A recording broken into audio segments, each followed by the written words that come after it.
Hi everyone, Maria here, and welcome to Season 1 of GGUTTALKS, GGUTT, a podcast focusing on business and tech for good, experience design, and gut feelings. Do you think corporations are doing enough in that sense to bridge this gap, or they're helping in the opposite way? Well, very few corporations have cracked the code of profiting from the people who have no means, right? And that is something wrong with the business world. If we keep judging and evaluating the success of corporations based on how much profit they make, there is no way that they can make a profit from 6 billion people, right? Or it is incredibly hard to do that, right? But if we judge the success of a corporation, their stock price, based on the impact that they're having in the world, then we may be able to reverse this and have more corporations interested in impact and less on profit. And if you change this variable and let's assume that the stock price of a company is based on a combination of profit and impact, right?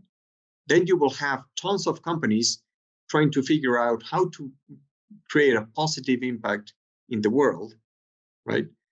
But without profit as one of their main drivers, right? I think we're seeing a change towards that. We're seeing a trend towards that, but it's still nascent, and still, I'm hoping that in the next 5-10 years we'll see much more of that.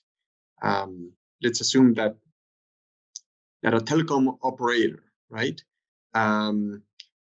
invests in launching antennas and giving terminals, phones, to people without the means to buy phones, and designing an interface or an app that is relevant to those people, right?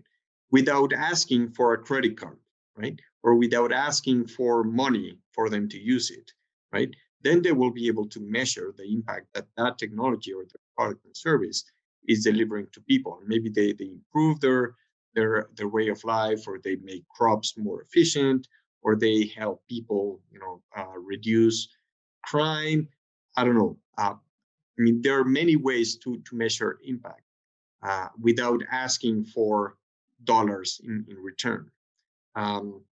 So I foresee that will happen more and more, that people will start tracking and communicating, and that will eventually lead to a higher valuation of a company, because the impact that they're having is big, right?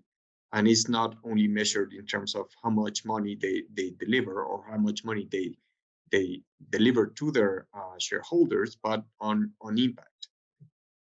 Yeah, you're touching on an interesting topic, and I'm glad we're talking about this, because this is also the topic of the podcast. Business and tech for good, as well. In actual fact, this is one of the main reasons why I left the corporate world as well, because I saw that there's so much potential to make impact that's just unseen. And that doesn't cost much, actually, if you want to do it, because you have the resources anyway. It's a big challenge, and today, as you said, it became a trend or a buzzword. We will see, but for sure, in a good way, people are talking about it, thanks to COVID, but at least it's getting there as well somehow. It's not going to be it's not a buzzword. It's going to be a massive change, because I don't see, or I cannot imagine a future that is very positive when you have the divisions between the haves and the have-nots Mm-hmm. so big, right? I mean, that will not end up well.